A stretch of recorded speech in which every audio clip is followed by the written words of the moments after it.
Untamed is going to be untamed. It's going to be a little crazy. I want to talk to my people. I want to talk to my brothers and sisters. We can have grace and humility in how we interact with other people. Oh, hot dog, look at you. And nobody talked about what's really happening. And let's have conversations about what truth is.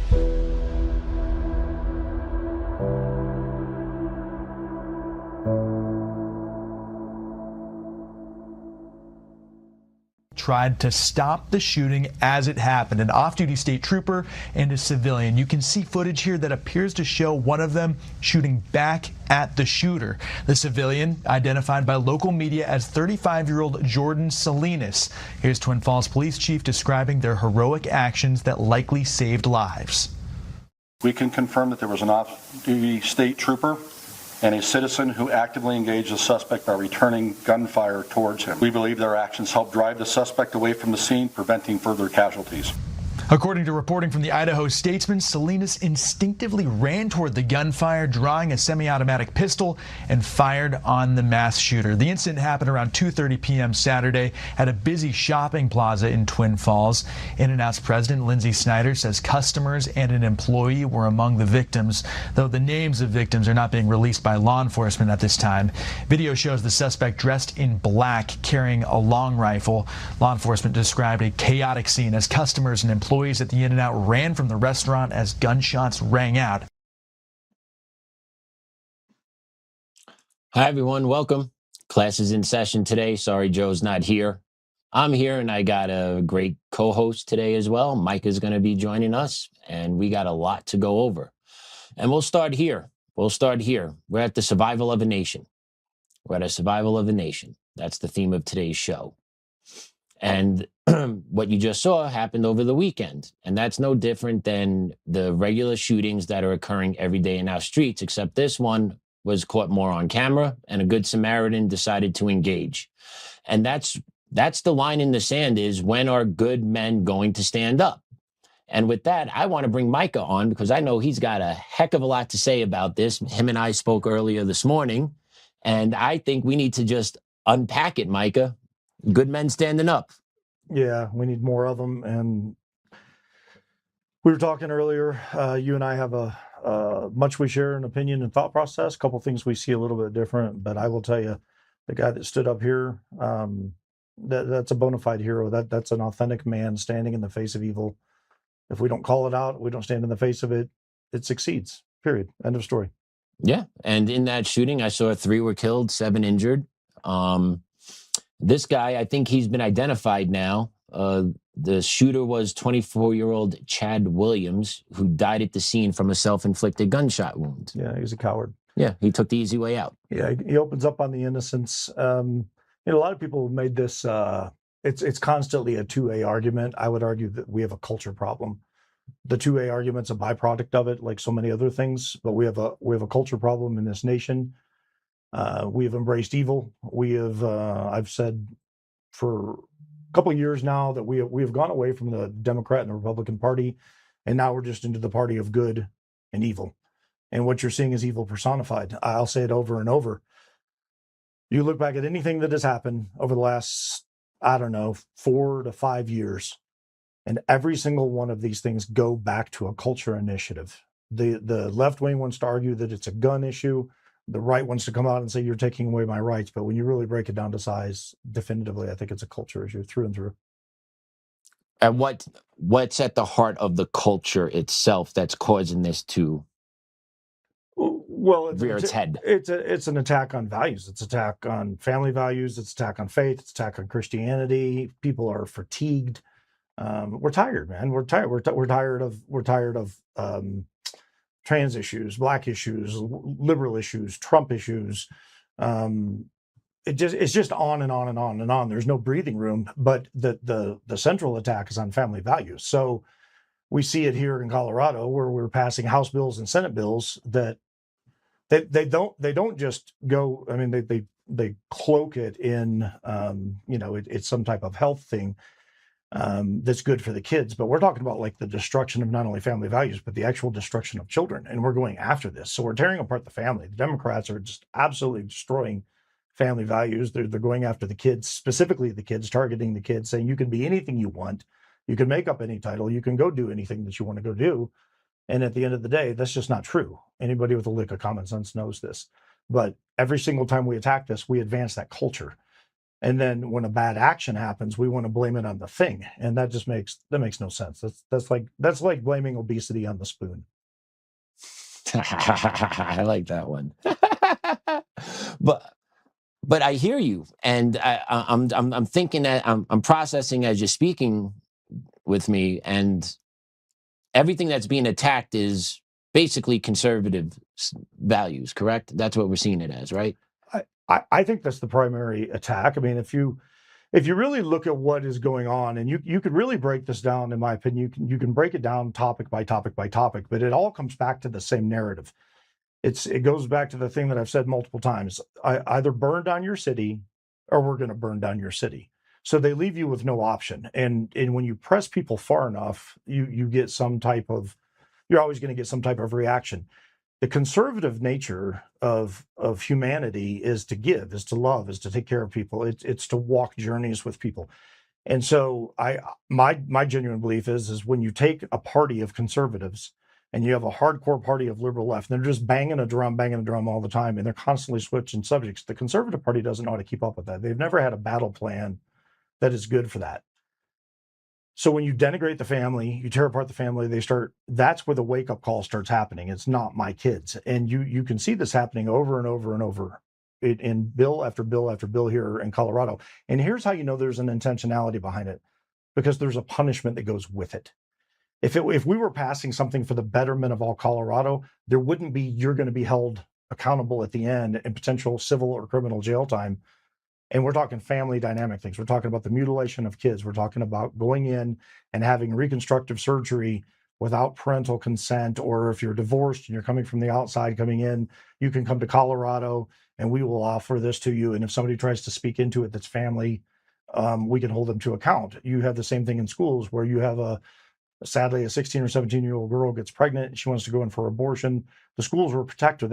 There's story after story where they've had teachers and counselors that have actually taken kids down to abortion clinics and they don't inform the parents. So we just have right after right after right being taken away. But again, it comes back to the culture. It doesn't come back to a thing. It's not a pair of glasses that I'm holding in my hand. There's a culture issue that we're seeing, and it's exploding. It's exploding all over this country. And nobody really knows how to fight it because it's coming from all angles. So wouldn't you think then the violence would be coming from the right than the left, being the attacks are on the right, but yet it's the right that is not doing these shootings? No, they're not. It's not. The right is restraint once again. So even with this pressure that mounts, right, it's not the right or conservatives going out, attacking people physically, killing them, shooting at. It's not us. No, it's not outside. There's not. CCW holders aren't running around killing people. No. So we're making the laws nearly impossible to go out. I mean, here in Colorado, and I know we'll talk about that in a minute, but we've passed a House bill that's going to make it significantly harder for law-abiding citizens to defend themselves, to protect themselves. You're going to go through these processes, and this is all done by the liberal left. It's being pushed. I had a pastor recently say, if you don't think it's hard living in a liberal state, you should try living in a liberal state. And we're talking about it from the pulpit nowadays. So you can tell that it's ingrained in everything and it's become a part of the culture. It's how do you fight it? To me, that's always going to be the question. And until good men are willing to stand in the face of evil, I'm a faith guy. People ask me all the time, like, when do you stand up and fight? Like, well, we're called to love our enemies. Like, I have no problem looking across at somebody who's walking a journey, who's broken, hurting, maybe made a ton of bad decisions. You love that person through it. And I've watched guys come out the other side with genuine salvation that will admit their brokenness, their sins, all of that stuff. That's why you love your enemies. But when that evil is personified and it keeps coming at you, you stand in the face of it, you call it out. When that evil starts taking action, you take action, you get up in front of it. And then when it's carried out in an act like we see in Idaho, you stop it with force, overwhelming force. And at the end of the day, it astonishes me that people don't get that. I can love my neighbor. I can hate the evil. I can love my neighbor. I can hate the evil. I don't get why that's a rub with people, why that's so hard to understand. But when somebody goes out and commits an act like what we saw in Idaho, you better believe good men need to step up and do something. But it all starts with a voice. It starts with our bills. It starts with our legislators. We're in a political midterm season like I've never seen here in Colorado before. And I've been here 26 years. And it's like warfare right now. And it's coming. Yeah. It's not coming, it's here, right? Like the war is here. The cultural war, the political war, the economic war, every war that is going on is basically culminating now, I feel like. I feel everything's coming to a head. You got the midterms, you got the presidential election coming up 2 years after that. Us on our side, I believe, are extremely disappointed where we are a year and a half into this presidency. I don't believe there's too many victories that we could hang our hat on. No. And that's where the demoralizing part comes into me, and where I start thinking back, okay, we control the presidency, we control the legislative branch, and we have a 5-4 Supreme Court, maybe on a good day, maybe on a good day, a 5-4-1, right? So we have all levers of power, and yet what has actually been done for the American people, for the conservatives that came together and put Trump back in the White House? What's being done for us here? Well, I've heard a lot of words. I've always had a hard time kind of overall defending Trump. He says a lot of things that I don't categorically agree with. But the reason I voted, and I voted for him in 45, I voted for him in 47. I make no apologies for the vote. What I've learned is I think something has changed the man in 47 that was once in 45. I see a shell of the man. I think there's a couple of notable things that happened also when he came out on that, when he gave his acceptance speech.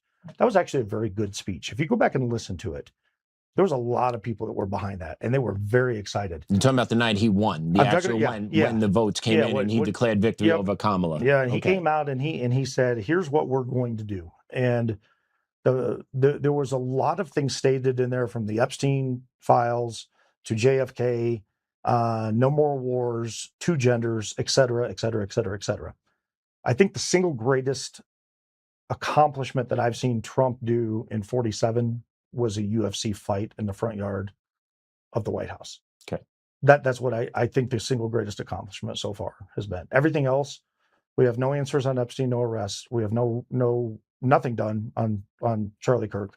We have nothing done on JFK. We have nothing done in Iran. We're playing ping pong. All I can picture is Forrest Gump sitting there hitting the ball against the table, playing himself. That's what it feels like to me. It feels like we're just volleying back and forth, threat, no threat. And look, I'm sure there's a lot of things that are behind the scenes way above my pay grade, but from a common sense deal, we went in because we said they have nukes and they're a threat. Well, so is North Korea then. We're not attacking North Korea. North Korea has way more nukes, and they're considerably, in my opinion, just as dangerous, if not more dangerous. Why aren't we going in and doing that? So there's a tactical maneuver, I'm sure, that they made, but then they came out and said, well, we've eradicated it, that the nukes are underground, we've obliterated it, we don't want to put boots on the ground, and I think we're going to end up putting boots on the ground. Forever war. Potentially. I mean, it's got the makings of it right now, and this was on the promise of we're not entering any more of these. And it comes back to me as like, when are we going to start taking care of our home front? Yeah. I mean, we got 350 million people here asking questions. What's going on? Like Trump, don't like Trump, like Biden, don't like Biden. I don't even care about any of that stuff. I'm looking at the haves and the have-nots at this point in time. And when I sit back, I think the good Lord above, I've never met the guy from Idaho. I think he's a hero for what he did yesterday. I think there's a lot of good men standing out there willing to fight. But what are you fighting for, and what are you fighting against? There's so many subject lines right now. And then internally in the Conservative Party, you got people sitting back going, I'm still paying $4, north of $4 a gallon of gas. Oil's running low. And 2 months ago, Trump said, we got plenty of oil. I'm not worried about it. Well, I'm worried about it now. And this goes back to, we're supposedly winning. That's my point. Winning what? That's my point. We're in charge. We have the levers of power, and this is where we are. Now, what does that look like when we're not in charge? Does gas become cheaper? Do the wars stop? Do the borders stay closed?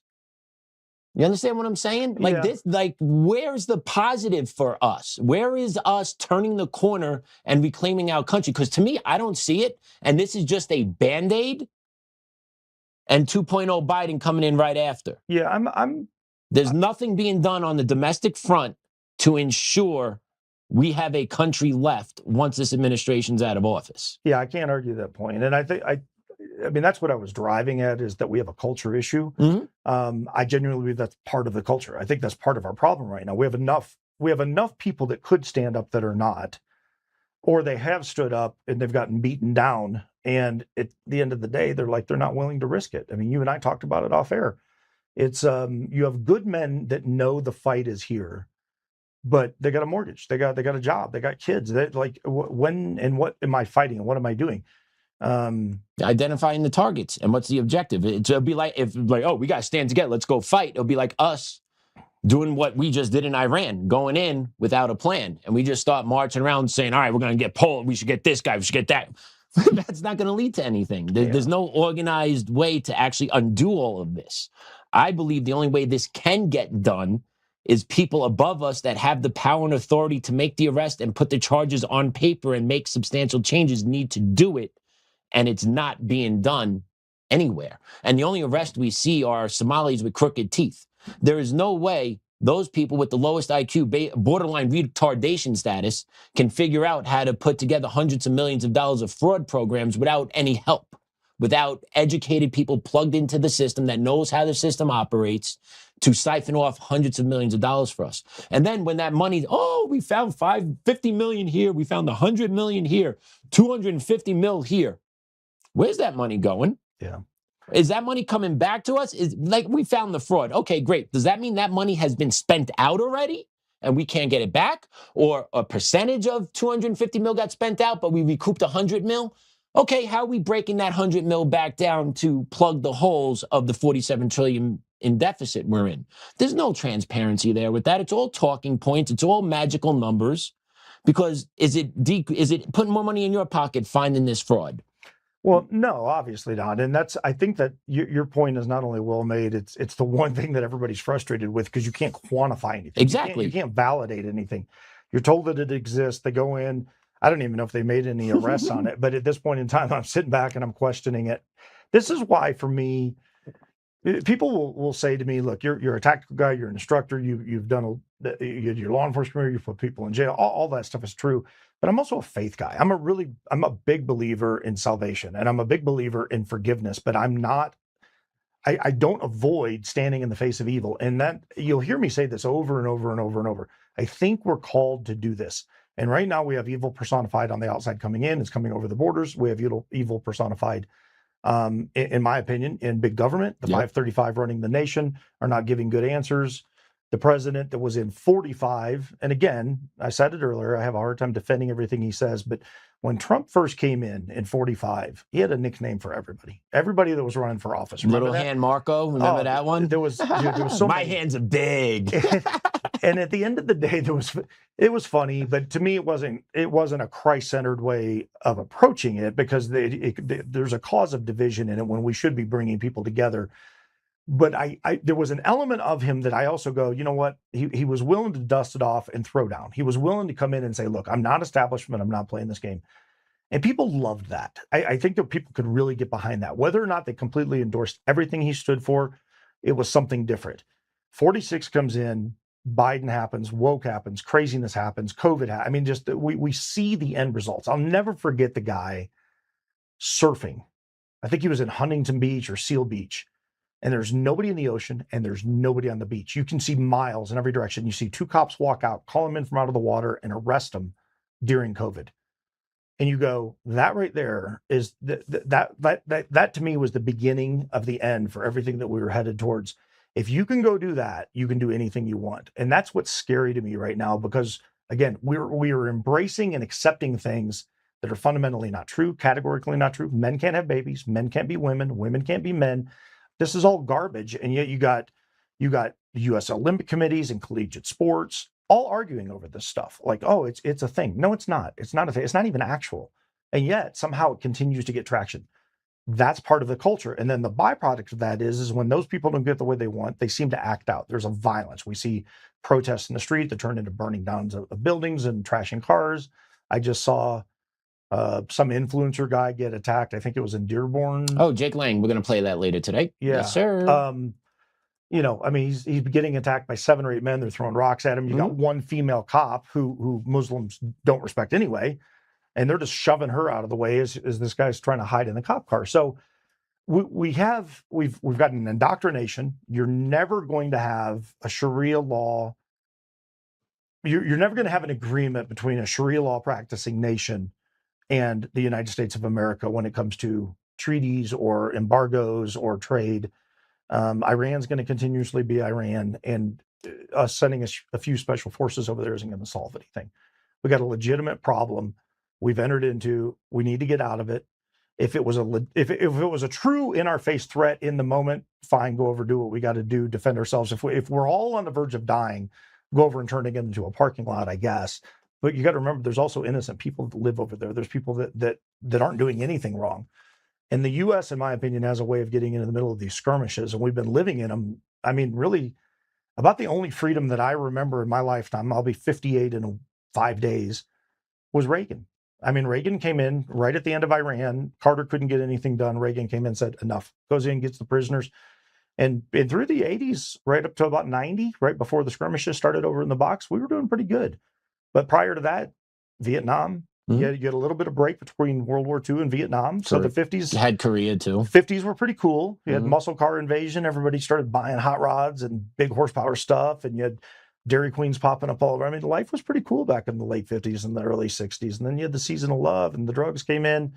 And then all of a sudden, Nam hit. And we just seem to not have a break in America with one bad decision after another, or we're going in to do the right thing, and then we get stuck and we don't have an exit plan. And so we get Biden coming in and going, well, here's what we're going to do. And we pull out, and immediately the country's turned right back over to where it was when we started. So there's no advancement. And that, I think that's my concern, because that's what we're starting to see on home soil now. And how do we fight that? I mean, it's like, who are we fighting? I don't even know who we're up against. Well, let's other than evil. Is anyone actually in our government trying to stop this or fight it? Let's ask that question. Does it seem? Why does it seem the average American cares more than the one that's in charge than those in charge that can make a difference? I would say left wing, right wing is all the same bird with the exception of a few feathers. I genuinely believe, personally know a couple congressmen, congresspeople that are the real deal. The dudes that are the fighters. There's I would say 20-ish, 23, 4 that go against the grain, that are willing to be dissenters, to stand for. I mean, there's an old adage, you don't believe in a president, you believe in the country. You support your country, you're not supporting a president. The president is an institution. We need to be supporting America. And to your question, it doesn't feel like that's what's happening. And that I think that's why so many people, you got people on the left saying, see, I told you so. But you got a lot of people on the right that really expected 47 to be Donald Trump 2.0, kind of on steroids. And when he came in and he just went flat and did nothing and then just started playing the game. I mean, to me, it feels bought. To me, it feels controlled. I could be wrong. I can't speak fluently on Israel. I know everybody's really targeting that right now and saying they're the driver behind it. Do I think they're the kind of the puppeteer with Trump? It feels that way. It feels like every single time they snap their mouth and they bark at somebody, we come in as the enforcer to go do something. So they run their mouth and we become the bodyguard. And I think people are old. I just think they're fatigued. I think people are tired. I feel like everywhere you turn, you're tired.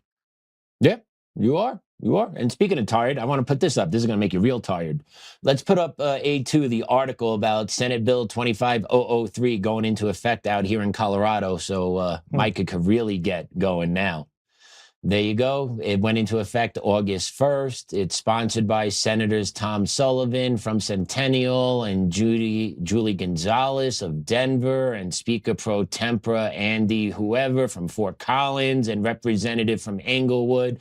Wow, those sound all up and down the I-25 corridor, making the cracking the whip out here on everyone out in Colorado. Dude, break it down, Micah. Tell us what this bill's about, please, so everyone can get it. I got an AI summary version of it today.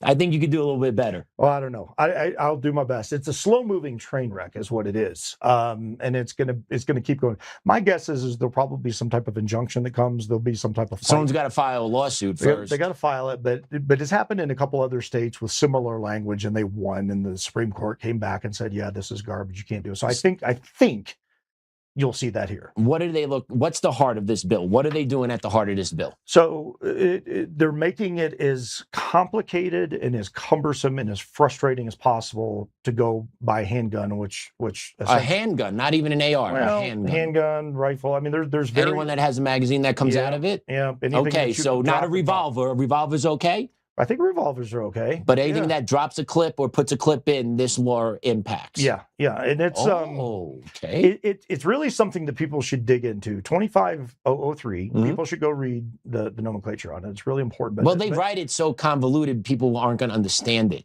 Well, it becomes very hard to read legalese. Here's the stupid breakdown on it. So you've got to go to your sheriff now. Before I go, if I want to go to the gun range, if I want to go to DCF to go buy a gun, I can't do that anymore. You can't do that anymore. I have to go to a sheriff office first. You got to go to the sheriff's office first, and you got to sit down because the sheriffs in Colorado have a lot of time, as I understand, on their hands. Well, there's no laws to enforce, man. There's nothing to be done out here. So he's sitting around and he's drinking his latte. We have 350,000 people here in Douglas County, 200,000 of them of legal gun buying age. So the sheriff probably has nothing better to do than sit down and do a litmus test on every single person that wants to buy a gun. So that's what the sponsors of the bill came up with. They thought it was a good idea. The second thing they did is they threw it under essentially Parks and Wildlife for oversight. So you've got a division that didn't want it. They'll tell you they didn't want it. They don't know what to do with it. They don't even really understand how to handle it. I was talking to 3 different sheriffs in the last week, and they were still waiting on updates on something that was going to pass, which passed 2 days ago that went into effect. So you go get your litmus test from the sheriff, and the sheriff, so let's say he signs it off. Now you got to go to an authorized instructor to take a 12-hour over 2 days, mind you, that's part of the bill. It's got to cover 2 days. 12-hour PowerPoint presentation. So you're not going out to the range and learning anything. You're not shooting. Before you go any further, go ahead. Are there fees included in any? Oh, I hadn't gotten to that yet. Okay. There's fees every step of the way. So just checking.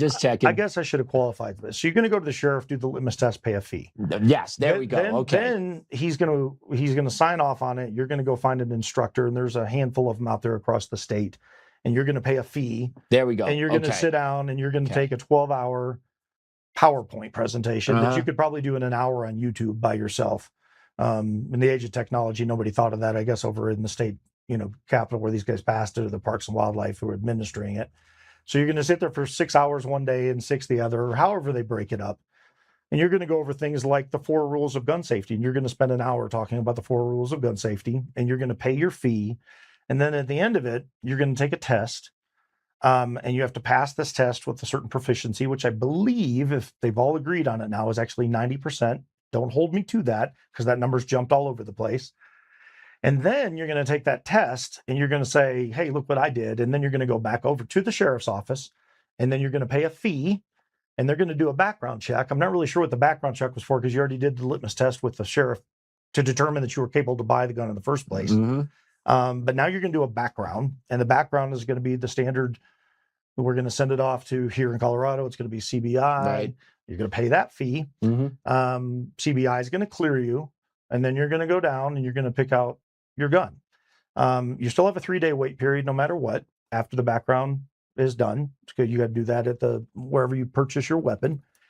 And you eventually get to buy your gun, and you're going to pay your taxes. And what I tell people is, after you buy your gun, if you've got kids or you got family members, make sure you put that weapon in a trust, because if something happens, we have certain laws here in place, red flag law being one of them, and there's others where the people that you paid all those fees and taxes to, if something happens and they discern it to be a certain way, they will come in and take those guns away.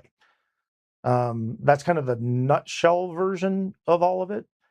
By the way, this does not include your CCW. So this is just to buy the gun.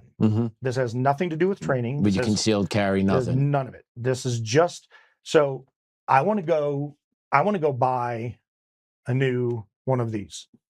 Is that a cell phone or a picture of a gun on a cell phone? This is a handy dandy iPhone. Right. Okay. So whatever you carry, Android or iPhone. So I go over to the Apple store or the Android store, and I go, hey, I would like to do this. They give me 17 different plan options. I can do whatever I want to do with it. I can get any app I want installed on it, and I can get it in about 10 minutes. In fact, I can order it from home online, and they'll ship it to me. And that's right there. Yeah. And I don't have to background check. I don't have to do anything. And then I can get on here and I can say anything I want, essentially, within reason, because we have the First Amendment. But here in Colorado, if you want to have the Second Amendment, you got to go do a litmus test and pay the sheriff, and then you got to go do a 2-day, 12-hour PowerPoint presentation where you do nothing with the weapon, essentially at all, except for maybe the 4 rules of gun safety, and then you get to touch it and look at it, but you're not doing anything with it. Then you go pick out your gun, you do your 3 background, you pay your fee, and then ultimately your gun comes in. But as Joe put it, and by the way, we don't know the duration of time on the approval process from Parks and Rec once the test is submitted. So they on their own website said this is an undetermined amount of time. I don't know if they've updated this, but as Joe puts it, he says if you've picked out a gun ahead of time, you can come down to the range and you can have conjugal visits with your gun. You can hang out with your gun. You can touch the gun. You can smell the gun. You can look at it. What you can't do is you can't take it home. So they've made it just about as cumbersome and clunky as possible with no oversight from the entities that wanted it. So in other words, Parks and Rec, Parks and Rec, whatever they are, they didn't want it. The sheriffs didn't want it. Nobody wants to touch this thing. But they're all mandated to do it because 4 people thought it was a really, really, really good idea. Well, and then everyone else in the State House decided they took a vote on and passed it. They took a vote on it, yeah, because again, we look at Idaho. That guy, when he got out of that vehicle and pulled that rifle out of the trunk, there's 8.2 billion people on the planet, and I'll bank everything I got 10 times over and everything you own. He didn't know how anybody voted inside or outside when he started shooting people. Oh yeah, because evil doesn't discriminate, right? Agreed. But the 2 guys that helped slow the threat down to get the guy off site before he offed himself, both of those guys went through an inordinate amount of training and an inordinate amount of education, spent their fees, had their money, and that's when good men stop evil. But look at what they did in order to stop it. That guy didn't have to do anything. Yeah. All he had to do was open fire. And while you were talking, I was playing on my computer here. There's 6 new fees with all this. There should be. There's 6. Yeah. So you have a state administrative fee, which is $52 that gets paid to the local sheriff, CPW. You have a sheriff processing fee, and that's going to be determined on what the county's going to charge. That is correct. Yeah. So from what I saw here, counties, where was my county charge? Examples here, $0 in El Paso County for residents. So El Paso's not charging anything, apparently. That's interesting considering their sheriff. $50 in Adams and Jefferson counties, and then up to $200 in Denver County. That's what that makes sense. This is just AI, what they're pulling. Third-party background check is $30 plus court fees to be determined. You have the safety training course that ranges from $100 to $250 that gets paid directly to the certified firearms instructor. Then you have the CBI InstaCheck fee, $15. Then you have the dealer FFL transfer fee between $20 to $50. So this is going to cost anywhere between an extra $250 to $500 for someone that wants to go buy a gun to defend themselves. Not to mention your time. This is This is a big deal because most of these classes are probably going to be Saturday, Sundays. Who's going to take off work on a Monday, Tuesday to go sit down and do 12 hours of PowerPoint so that they can buy a gun? So what the liberal mentality is if we make this much harder, eventually we're going to cure all problems with guns and we're never going to have evil in this country and great things are going to happen. The reality is all you're doing is taking the Second Amendment and trampling it, but more so enhancing your own culture problem.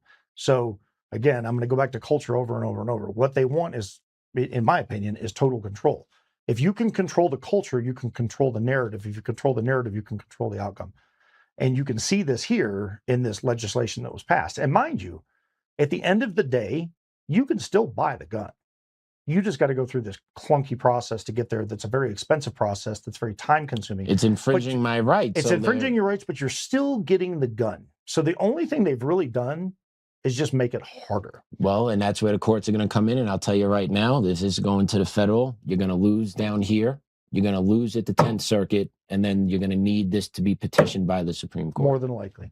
because these courts out here They're a joke. it's not even fun. Yeah, you It's got not you even got close. feckless judges. It's everywhere. not even close. And the left is doing this. It's part of it. But I also believe they see something as, this is an American thing. We need to get rid of this. Americans having a right to buy a gun, we need to make sure they don't have a right to buy a gun. Yeah, we're changing the culture. We need to stop this. But they don't care, or they're not looking to actually stop the gun violence. They're not.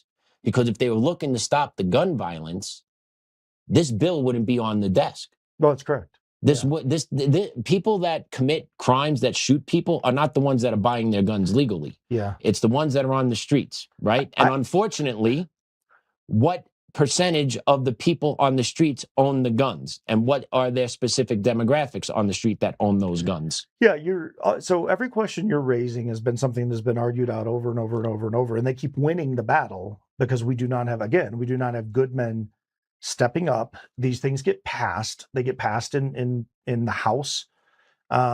We fight down here, but everybody's fighting on social media. Nobody's going down. I've testified at the courthouse, and I can tell you what it looks like when you walk in on a House bill. You get called in, you get 3 minutes. 3 minutes. Mm-hmm. You might wait hours to go get your 3 minutes. And most times they're sitting up there playing on their Yeah, because they don't care, because they already have what they know what they're going to do. They know exactly what's going to happen. So, and then the fallout from this is just simply law-abiding citizens become the fodder. Sure. We become the target practice. Right. The ones that can't defend themselves will be the ones that get killed first. That's right. To me, that's the plan here. It's not so much a cultural, maybe it is a cultural thing. I just personally see it as they want to eliminate a subsect of this culture. We represent that subsect of the culture they want to eradicate in America. Well, that's because white Christian forming males. a new culture. That's what I'm getting at. That's why I say it's a culture, because you're forming a culture. You're changing the culture from what it was here to the way you want it to be over here, and everything gets left behind. So I genuinely do believe it's a culture thing. And I want to play this. This segue is perfect. Have you seen the recent Thomas Massie clip that's making its rounds? No. All right, let's play cut 3 about Thomas Massie talking about the 2A. If I see a politician run a TV ad and it's them in a duck blind, and then they get up and start talking about the Second Amendment, and they don't tell you what the Second Amendment means to them, and they imply that it's about duck hunting, I don't trust that politician. The Second Amendment is about keeping our government in check. It is about keeping the possibility of a tyrannical government from evolving, and if it does, giving you the means to enforce the Constitution. Undeniably. 100% true. That's why the First Amendment is what the First Amendment is, and that's why the Second Amendment is what it is, because the Second backs the First, and you don't have the First without the Second, because if you don't got the Second, you have no rights. We've seen it through the course of time. Doesn't matter. Does not matter. If the people cannot defend themselves from the government will come in and squash you. Look what's going on in Europe right now. Those people in Europe are getting a heavy dose of global elitism. Sure. And they can't stop it. Right. Did you see what happened in Spain? Yeah, the little enclave on the northern part. Well, did you see? You're going to make me do this. Take a breath. You're going to make me do this. Why did that happen? Who instigated it, Micah? Look. I didn't make you do anything. Who instigated it? I didn't. Did you see the State Department memo that was written in March? I didn't, but I know where you're going. Where am I going? What happened? You want me? I'll say. Go ahead. All right. So our State Department released a memo in March or April, I believe, of this year. I thought we talked off air and you're going to stay quiet. No, I'm saying what our State Department released. It's a legal document. All right. It's a document where our State Department straight up said this enclave in the northern part of Morocco, which has been in Spanish control for the longest time, our government acknowledged that part is actually Moroccan territory. In a legal memo, I believe released and signed off by Rubio, where we said that was Savante, I believe it is that is part of the Moroccan sovereign land, or whatever the phrasing was. So right there, that green lit the idea to the people of Morocco that, the U.S. is saying this is ours now. Who, by the way, just out of curiosity, did you watch the videos? Oh, buddy, we played the videos. You're talking about when the ladies filming them, waving them in, hey, come on in. And then you got the third world migrants crapping in the streets and wiping their ass with the towels, and you got the breaking into the stores, and you got the civilians going down with bamboo bats trying to beat them. How many people died, by the way? Do you know? I think I think it was a couple hundred. Yeah, we're north of $150, I think. Okay. So I saw a dude, I don't know who it was a YouTuber, and he came out and he did a physical count. He used AI and he did a count. And at one point he was up to 1,100 men that all appear to be between the ages of 18 and 25. Dude, there's no females or families. There was no woman. No. Up until they found one, and it was funny because it ended up being a dude with long hair. There you go. Yeah, all men coming over. Yeah. All men coming over. All fighting age men. All fighting age men. Same story every which way. When they went into Europe, when they came into our countries, all the same. Our countries are such shit here, but we got to leave our women and children behind, though. It's so horrible there that we got to leave. Yeah. But we have to make sure our women and children stay there. Yeah. But yeah, we wrote it. Looks like something's happening. And it goes deeper as to why we wrote it. I'm not going to touch that one. I'm going to leave that one alone. But if you guys want to do the research about it, if you want to read about Spain, Morocco, who kind of aligned with who, and this, that, and the other thing recently over the past year or two, and see the shots fired at each other's countries, you can draw some things together as to why this is happening. Yeah, I'm not speaking any further on it because I'm not intelligent enough to do so or educated enough on it. But I could say this: I watched the video. And if that's not a foreshadowing, then I don't know what is. And I'm not a doomsdayer. I'm not a conspiracy theorist. By nature, I'm a question asker. I'm a truth seeker. I believe, again, I'm going to love my enemies. I'm going to walk until evil presents itself in my face.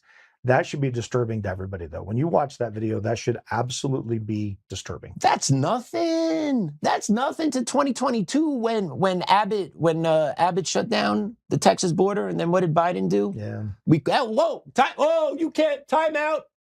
Hey, let's get some forklifts down to the southern border. You know that makeshift barbed wire fence that they put? Let's tear it down. Did that not happen? I watched it. Yeah, man. So that's worse. Our own government did that to us. These guys kind of pushed their way through a little bit. They had to do a little work. Some of them drowned. There were a few. That was sad.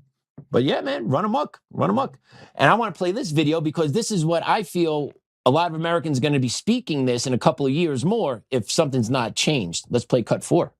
I am watching everything my ancestors built being shit on or destroyed. And you expect me to be like, oh, but the tribal behavior of third world immigrants is acceptable because they're traumatized? I don't care. Kick them out, send them back to their third world countries, give me back my money and my taxes. I really don't care. American taxpayers have an absolute right to know how much of their tax money is being spent to bring foreigners into America. And if you take a look at this, it's $200 billion plus per year in recent years has been spent of our tax money to bring in immigrants that nobody here actually wants. And how much is that per person? It looks like we are spending about $80,000 plus per person to be brought into America and be taken care of. A high-end public estimate is about $150 billion per year in annual burden for unauthorized immigration. This is money that we are all having to pay with taxes, with inflation that nobody wants. Send them all back. There you go. And yeah, a lot of people in America, I think, can sympathize, empathize, relate to this young lady because we all feel it. We have been nothing but a hospitable nation to anyone that comes here. And now that has been turned around on us, spit in our face. You are racist until I can do whatever my culture in your name. And if you don't let me, you need to leave this country because we're taking it over. Yeah. And that's what it feels like is going on in America. And then if you stand up for it, you're gone. You're gone. Well, you said something very important. You said we all feel it. Yeah, we all do. The we all is an all-inclusive thing. And the reason that's an important statement, and I'll look in the camera when I say this, we all feel it. We all feel it. No matter who you are or where you come from, everybody's talking about this stuff. if you go back to things that were important back in the day, if you look at it, like let's talk some really big things that were going on. I remember when Hinckley shot Reagan. Remember it very, very well. Turn the corner of the sidewalk, boom, everybody jumps on him. That was in the news for about 3 or 4 weeks because at the time, no social media, no internet, none of this stuff, right? So you've got nonstop coverage on the shooting of the president of the United States. And you dig into these things, and this is back when media was actually halfway decent at doing the things that they were doing, but that would stay there. Nowadays, it's gone like this. Everything is moving so fast, so quick. And so you see a girl like that come out, she's saying what everybody else is thinking. Everybody's feeling it, right? Yeah. We all feel it in some way, shape, or form. I think you said it well. We've always been generous and gratuitous. We invite people in. We're a melting pot. I mean, I don't think anybody would argue that America is one of the most giving nations, if not the most giving nation on the planet. There's another side of that coin, though. But we always seem to find ourselves in the middle of other people's stuff at the exact same time, and it feels like there's a counterbalance between these things. We invite it in, we fund it, and then we go to war over it. And then we invite it in, we fund it, and we go to war over it. And it just keeps happening. Money's to be made from all of it. That's why. And me and you don't make it. We're the ones who we keep opening it up. Unless you got some good tips. 80 grand a person? Yeah, man. That's the full salary for people. That's a lot of money annual. Yeah. There's a lot of people like to have 80 grand a year. So my neighbor behind me, his family and our family become friends. Our kids hang out. We talk a lot. He does federal stuff now, but during the Biden administration, he was actually down at the border. You want to know what he was actually doing? I might have said this to you. He was legitimately handing out cell phones and $3 grand cash. Is that right? To people coming across. Yeah. He goes, "You're not going to believe it." When I said, "No, dude, I believe it because I heard stories about it. I've seen stories about it." But he was legitimately down there, cell phone, $3 grand cash. And then eventually the money ran out for the day. The latecomers didn't get it. Next morning, cash was there for the new people coming in. Just hitting them off. Pop, pop, pop, pop, pop. Yes, sir. To his credit now, we are sending people back because he's on the flights taking people back overseas, down south.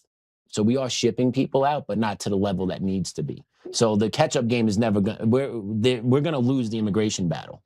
And then the ones that survive the deportations, the one that kind of just fly under the radar for a couple of years, they'll rise right back up once the green light comes from the White House again that, hey, como se di, como se da, it's all good. You can do whatever you want here. And we're going to make sure, and we're probably going to hit you back with some traumatization reparations because you had to be real hard living underground for the past couple of years. So we got to make sure we snap you off maybe 10, 15 grand to, get your feet back on. This stuff is hard.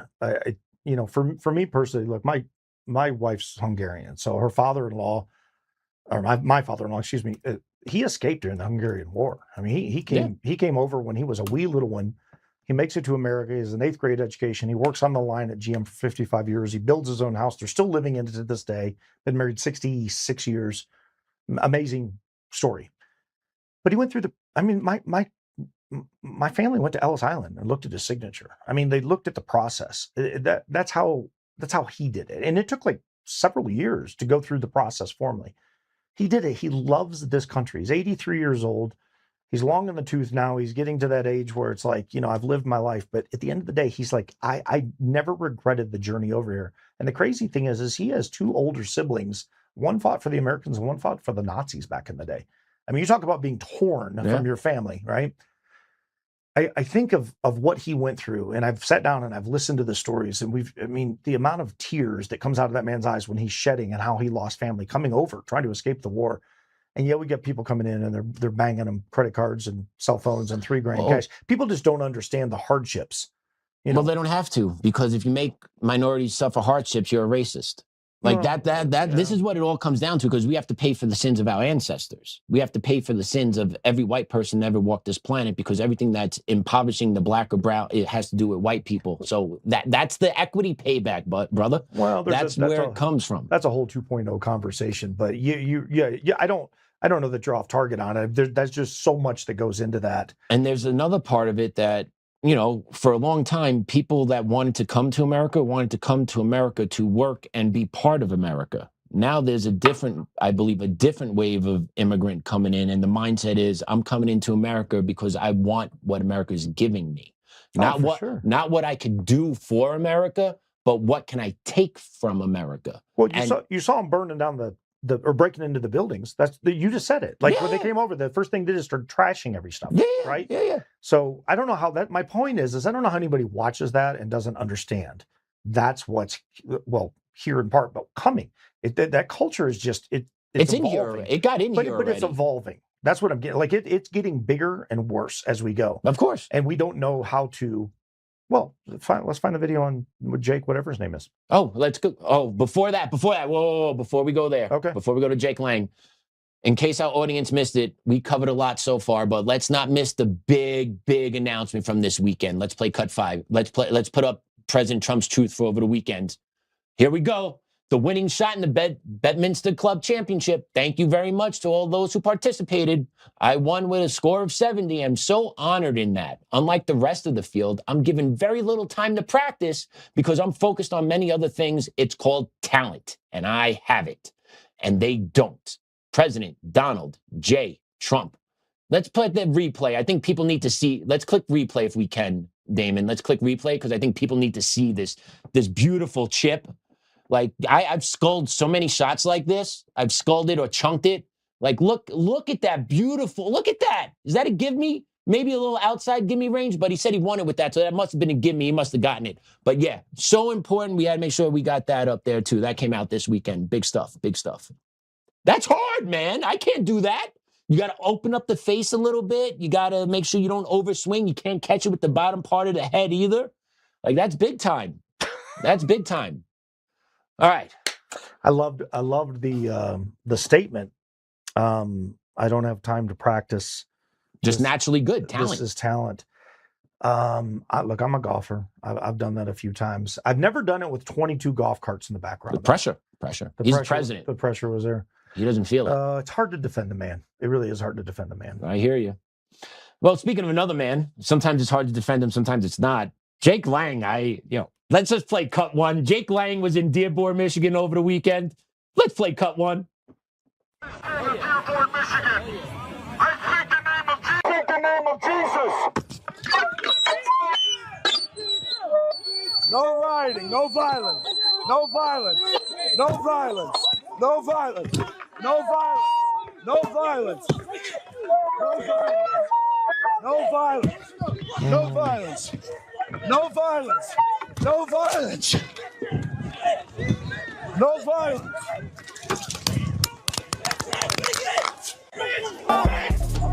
This is America. Don't catch you slipping now. Don't catch you. Oh, for us. This is America. And that was Jake Lang down in Dearborn, Michigan, protesting another Islamic function that had about 40,000 visitors in the street. I forgot what holiday it was. But he wasn't even smacking the Quran with bacon this time. He was just holding a sign. And look what you get. Look what you get. And now let's call him a provocateur, shall we? Let's call him a provocateur because he's a Christian going down there calling it out to their face. But at the same time, when a Muslim comes and calls out Christians to our faith, about our faith, that's empowerment for them. So let's go, baby. I see your face already. Well, let it happen. So it's a twofold thing for me. Number one, I would never go down there and do that. I would be strapped if I was with a whole bunch of other people. Then I'm just going to be in a war zone. But I just don't have any drive to go down to a protest. Like I think there's other ways to showcase and present. One of the ways we're doing right now. We can talk about this stuff, and the world can watch it, see it, and stand against it. And there's legislation and other things can be done. But when we're getting run over in the way that we are, sooner or later, this is the type of thing that's going to happen. And it's going to be a we versus them or an us versus, whatever side you're standing on. What concerns me about that is that's called freedom of speech. I mean, he's literally standing down there and he's saying, I believe in Jesus Christ. Yeah. And at the end of the day, he could have said, I believe in bologna sandwiches. I don't think it would have mattered. I think the fact of who he is, that they're going to turn on him. What you're not going to see out of that is any prosecution. And there's more video to that. I watched them trying to get into the police car. They got copper cam footage. You see the copper footage? Oh, yeah. Mm-hmm. Yeah. So he got assaulted multiple times, hit with rocks. Got punched from the back, just barely made it into the police car. And there was a female officer there, as I said earlier on the scene. And, the Muslim faith just doesn't respect women. So They didn't care about the cop. But this is America. And it's not just people go, oh, it's Dearborn. It's nothing to worry about. Oh, no, it's Texas. They're building more synagogues in Texas. Until they take over the local cities, the city councils, then the police force. What is it, Minneapolis or Dearborn? They got the police patch written in Hamtramck. In Islam. It's written in Arabic. Sorry, it's written in Arabic on their patch. Yeah. So it's that's why I said so it's here, but it's also coming. The culture is shifting. People are not waking up. They don't know what to do. One guy's not going to go down and make a difference. No, he'll make the news. He'll make the YouTube. News, get people's eyes on it a little bit. Maybe people take notice to it, wake them up to it a little bit. That's what Jake Lang's doing. I believe waking more people up, creating these clips, getting it out there. Because if he's not doing it, no one's going. But you said it earlier. You said when you brought up the Somali thing, you got Nick Shirley goes out and finds it, and you said, "Well, where did the money go?" Mm-hmm. It's a fair question. And it's a fair question that any legislator should be able to answer. And I don't think any of them can answer it. I really don't think there's an answer to it. It's gone. It's fraud. It's stolen. Nobody goes to jail. The paper trail is it's impossible to track. So therefore, the prosecutorial aspect doesn't come in. This to me is why right now, and I'll rabbit trail and go out on a limb for just a second. This to me right now is why we are seeing what we're seeing with Charlie Kirk. So you've got the government narrative in about 8 minutes. We got our guy. Here's the thing. Here's the shooter. Here's the gun. Here's the DNA, blah, blah, blah, blah, blah, blah, blah, blah. Whether you believe that or don't believe it, that's not what I'm arguing about. What I'm going to say is when you throw something out that fast and then you do a bunch of things that the average person goes, wait a second, you did what with the body? You did what with the crime scene? You paved over it? And where is this and where's that? And when you have all these people start asking, now all of a sudden you get all these detectives and these internet sleuths coming out. The problem that we have nowadays that we didn't have back in JFK, we had 3 or 4 camera angles of JFK back in the day? Just one. They took them all and just had one. They condensed it all down. Well, I know I've personally have seen 3 different angles when I was younger, but the point is this. Now you have millions. Now you have thousands that are present and millions that are going to dissect it. And you can do it you got some pretty high-end guys out here, much like yourself, that know media, that know sound. When you start extrapolating things out and you start dissecting it down, the government narrative falls apart pretty quickly. And Charlie Kirk's going to be an important case to watch. And it's not because Candace Owens is saying something or Baron, whatever his name, Coleman is doing. It's because people are sitting back and they're going, wait, this was a good man and he's standing out here. Well, I don't know whether Jake's a good guy or not. I have no idea. I know he went down and he stirred the pot, but at the exact same time, he was afforded a right that's written into the Bill of Rights from 1791. It's called the First Amendment. And rather than being able to stand on it and protect it, he gets attacked. And what are we doing with it? That's what's coming to America. That's the culture shift that I'm speaking to. And it is dangerous right now. Play cut 2. You got to listen to cut 2. This is a gentleman from Egypt. Let's play cut 2. There is an Islamic invasion happening in America right now, whether you see it or not. The mayor of New York City is a Muslim. The mayor of Dearborn, Michigan is a Muslim. The mayor of St. Louis Park is a Muslim. And the mayor candidate of Minneapolis is a Muslim. Islam for the last 1,400 years have never coexisted with any people, any color, any tribe. And I'm not just talking out of, what I'm educated on. I'm talking from experience. You see, I grew up in Egypt, and Egypt, 1,400 years ago, was a Christian country. We were 90% Christian 1,400 years ago until Islam came in our country. They conquered it. They burnt our churches, killed our men, raped the women, took the kids, and turned them Muslim.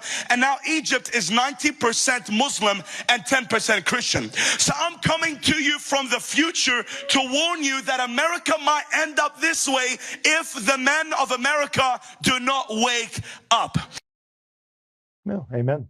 There you go. Yeah. He's predicting the future from looking at the past. Yeah. And all he said was true. Egypt was a predominantly Christian nation. Muslim march from the Middle East across North Africa up until Europe, conquered most of Europe, got stopped in the 700s by, Charles Martel in France, but they controlled Spain for about 700 years up until the 1400s, and Spain, Ferdinand kicked them out, had to do the Reconquista, all that.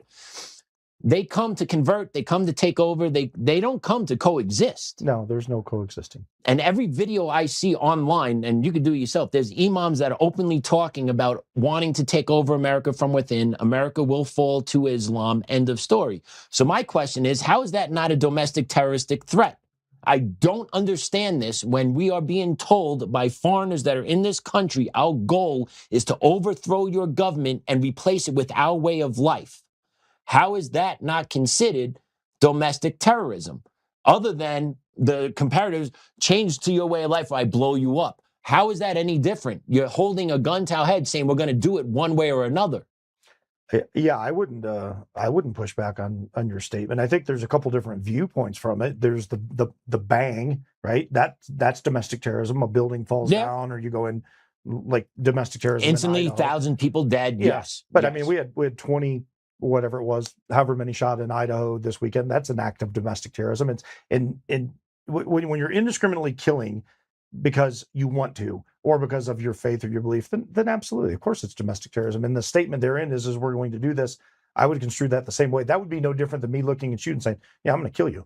I'm going to kill you if you don't believe what I stand for right here in Colorado. And this goes right back to my issue with this administration. They're not doing anything about this level of threat either. Agreed. I don't want to hear freedom of religion. Yeah, you can practice whatever religion you want here, but once you start crossing your religion into taking over our society and we're going to make you submit to our religion, you're crossing a fair line. Yeah, well, there's freedom of religion is the first part of the First Amendment, and I have no problem with that. But Sharia law is not religion. That it's genocide. So I don't. But they'll argue that's my religious belief. I don't correlate those. Well, that's why you got to get our hands around this, and we don't. We just invite more and more in.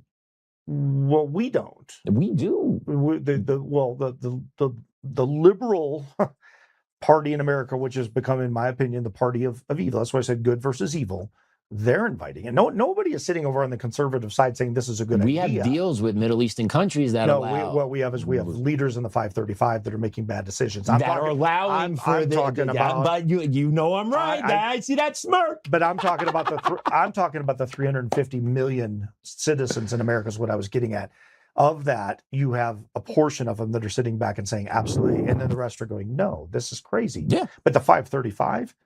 Again, left wing, right wing, it's all the same bird minus a few feathers. Uniparty. This is why you will not see them ever have term limits. It's the one thing they all agree on. They got a 9% approval rating, but they have a 99% agreement rating on no term limits, with the exception of a handful of people. What's amazing is their approval rating is always in the shitter. Somehow they keep getting reelected. It's like the elections don't matter either. It's crazy.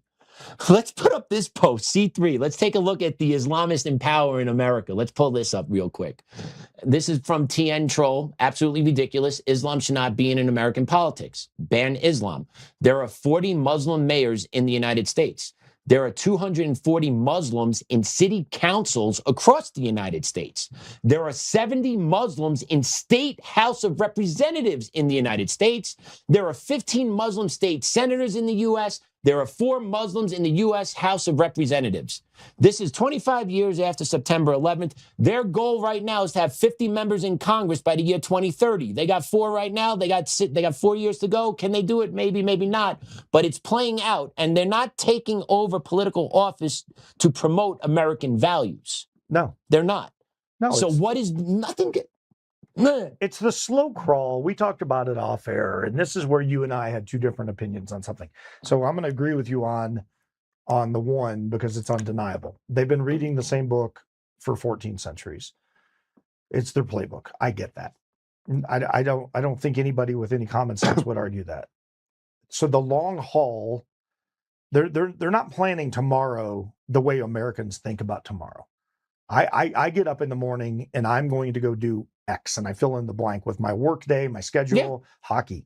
They're getting up and they're reading the same thing that they've been reading since the day they were born. You're reading the same book with the same battle plan, the same game plan, and it's a long play game plan. You and I totally agree on that. They're coming in here. They're not assimilating. They're coming in to do, in my opinion, to take over your opinion and take over. Your stance was they're going to drain us to death until they get control. I still believe, I genuinely believe there is going to be an uprising that's going to happen in this country, but I don't believe it's going to be necessarily Muslim driven. I believe it's going to be fatigue driven. I think eventually we're going to get to a point where you can only push a man so far, and you're going to get beat down enough that eventually you're going to push back. Now, the problem, again, this is just me. I speak for nobody. I'm not talking about Bubba running out with an AR and shooting at somebody who's brown. I want to be very, very clear on that. You're going to have those kind of events because those you're going to have one-offs. You're always going to have one-offs. I'm talking about I'm talking about a coordinated effort where people sit down and go, how much more are we going to do? And it really comes down to the ultimate question in culture is what's the tipping scale on that? I'll stand on that. So far, we've not seen it, or we would have had it. We would have had some type of uprising where we would have said enough is enough. I would think it would be 10,000 prayer rugs in the middle of New York City at noon. I would think. I watch these videos and I go, they just shut down entire streets. And I go, that doesn't do it. And then you got the moms calling for the destruction of America. We're coming to take, that doesn't do it. But what's gotten a ton of traction as of late that's worn people out is liberal white fatigue. I think everybody's tired. I even think Democrats are tired of it. I think they're sitting back. This is why you're seeing the Bill Maher's of the world going, whoa, wait a second. I'm a pretty liberal dude. And that stuff over there is nuts. And I think what is happening is with this whole trans movement, this whole culture shift we're seeing, you beat everybody down. Is there a phobe if they're not on board? I think that's what people are getting tired of. I think Islam is taking advantage of it while we're over here fighting. They're just very intentionally coming in. They're coming in the back doors. They're taking offices. We're seeing it. But I think that's going to be the tipping scale. And what ultimately is, to me, is what's going to happen is we're going to get a lot of people are going to get fatigued.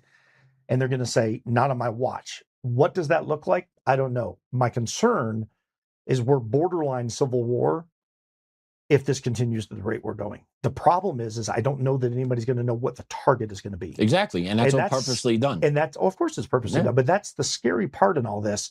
Because if you had asked, I think realistically, if you'd asked anybody about 10 years ago, let's go back pre-COVID, if they thought this was going to be a legitimate thing, you would have had a handful of people that would have foreshadowed this, that are in the intel community or been over in the box or that they just know. Now everybody's talking about it. That to me is how you know that it's becoming real very, very fast. And that's my concern. So when I start thinking about safety, it's not the one-off guy in Idaho. That was bad. That's an act of evil, no doubt about it. Good riddance to the guy. He was a coward. It should have never happened. I'm talking something more intentional, more global. Long haul, like you and I talked about, take over the financials, take over the infrastructure, get people into office, control the vote. It's happened over in the UK. They got no-go zones over there. You can't even walk into them. The UK, the government in the UK does not go into these areas. That's coming to America. We have that here in America. We're getting there. We're not all the way there, but we're getting there. It's even ridiculous. We're saying we're almost there. If we're almost there, okay, we're almost there. I know. How does it go back then to not almost being there? Without it being taken over. It's going to be taken over. Outside of, and you may never see this, but outside of, to me, outside of the military coming in, when you have an imam that comes in and you get 5 million people that rise up all at once, you're going to have a war. You're going to have a fight on your hands. I mean, you're literally going to have a military fight on your hands. Not a National Guard standing on street corners. I know, but you're going to have a fight. They're not fighting that way. They're fighting a very covert way and a very smart way. That the only way that gets defeated is if our lawmakers do something about it, and our lawmakers are compromised and not doing anything about it. Well, it's because they're afraid. Well, look what happened. Hamtramck, gone. Correct, gone. Okay, Dearborn, those 2 American cities, gone. Now you have enclaves being built in Texas and Florida. That's happening now. Nothing's being done about it. DeSantis, Abbott, still happening. They have their own Muslim LinkedIn down in Florida where they siphon off businesses to each other. Muslim-owned shopping. Make sure we keep our money within our own. Like, these are legitimate things that they're doing to build their political power, to build their wealth, because they're not going to fight us. They know they're going to lose that way. They know it. They're not going to have the weapons. They know we do. So how are you going to defeat us? You're going to take us over from within, and then you're going to get the levers of power and then put those laws against the American people, all while you then control your local police departments. They're showing you how they're going to do it. And it's been successful. Is Dearborn ever going to be a quote-unquote American city again? Not without it ending in the box. Exactly. So that's their game plan. And guess what? New York City is in their grasp now. New York City will be taken over by the Muslim Brotherhood.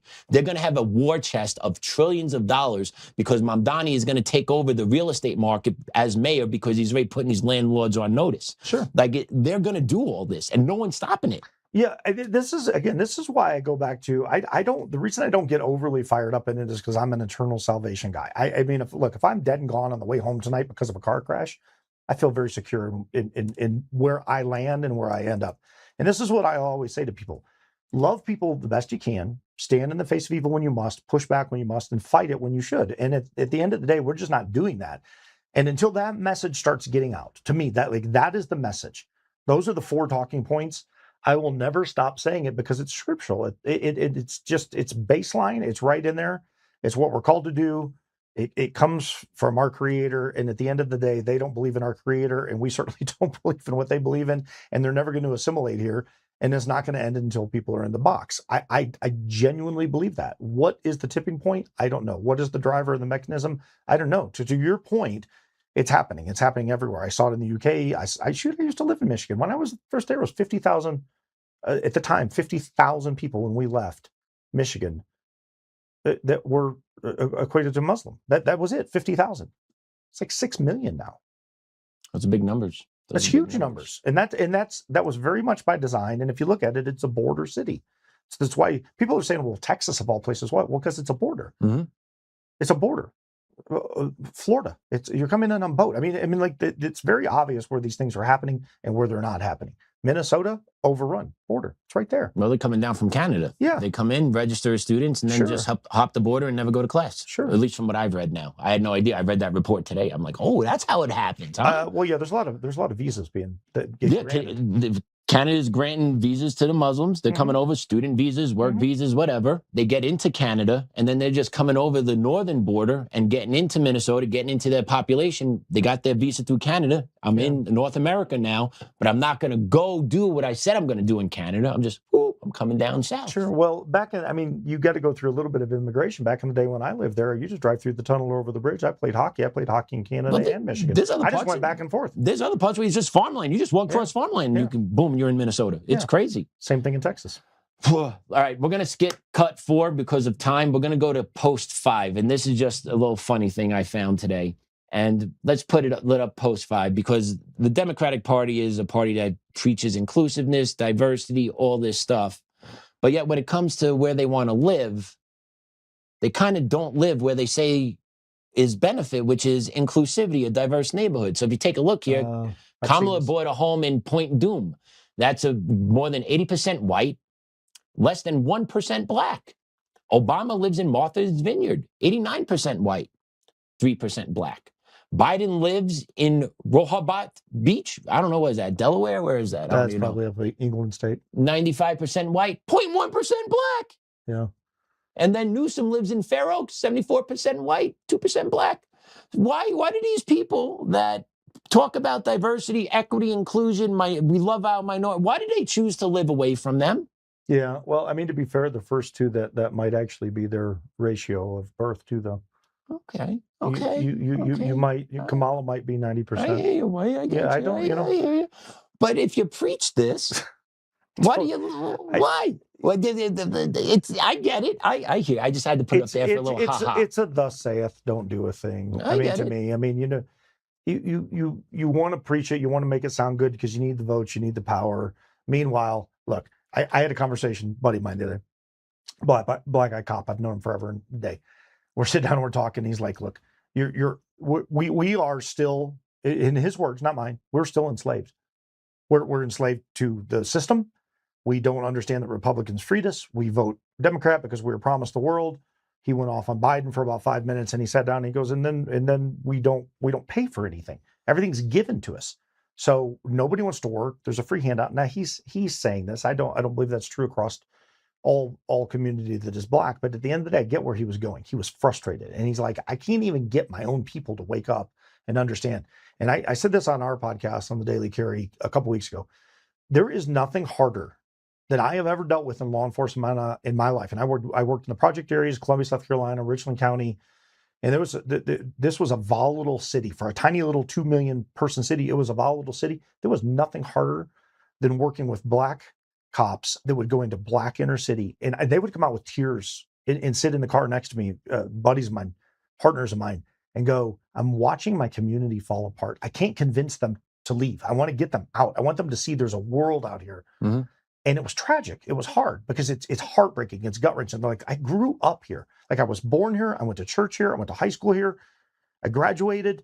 I went and served in the military. They go over to Fort Jackson. They get done. They go in at 18, come out at 38. They go to work at the sheriff's department. They've literally lived in this neighborhood, like a Fairfield Avenue is a great example, 40 years of their life.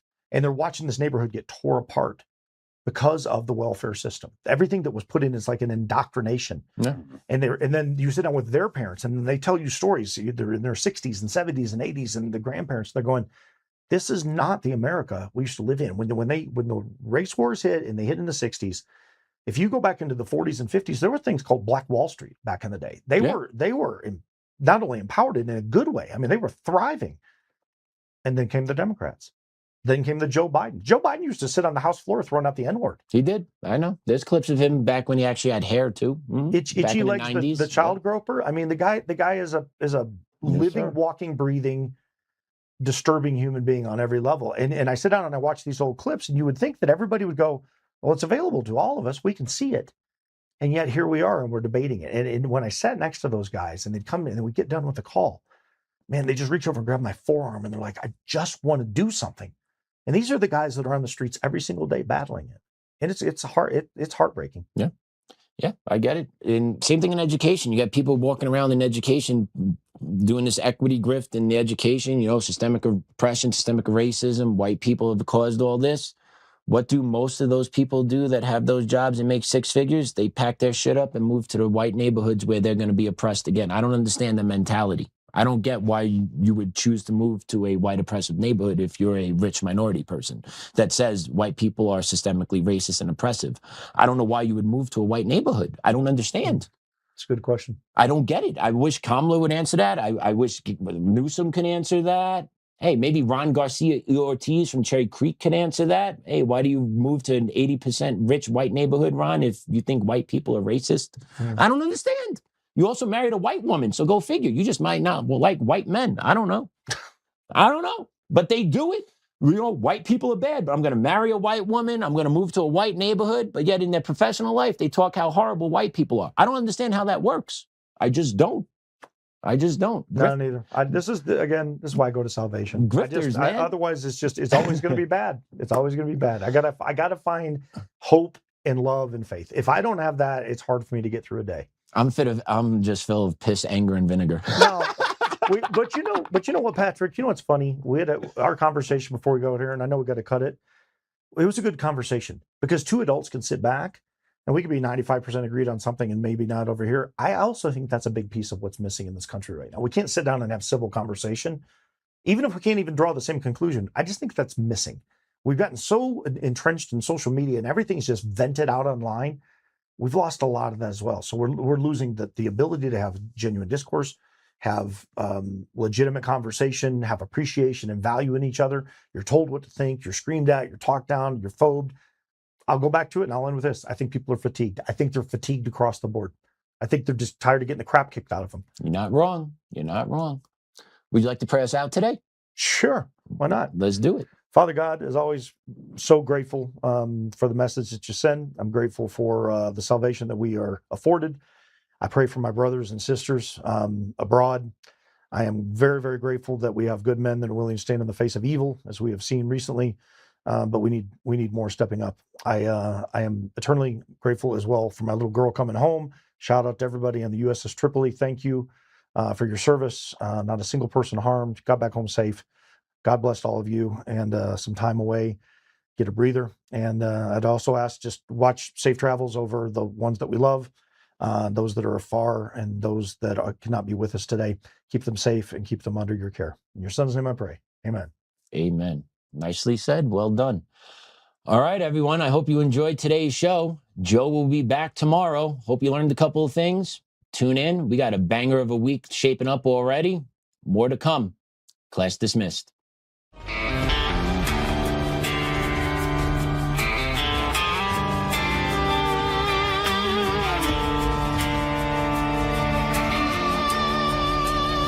Rise up, untamed. In the heart of the fire where the wild ones roam, Oltmann's calling, bringing truth back home. From conservative daily to this untamed fire, we shatter the silence, lifting spirits higher. No chains can hold us, no lies can prevail. Authentic and fearless on this rugged trail. Patriots spirits gather under stars and stripes. Untamed nation, igniting the night. Untamed nation, let the truth roll out in this land of the free. Standing proud from sea to shining sea, we won't back down.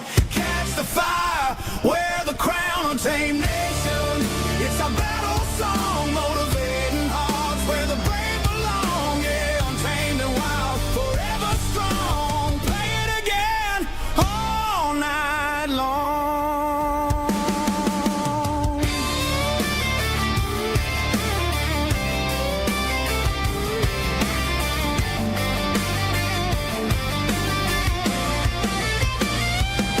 Break the mold, chase the real. No more games, time to heal. Joe's voice leads the untamed crew.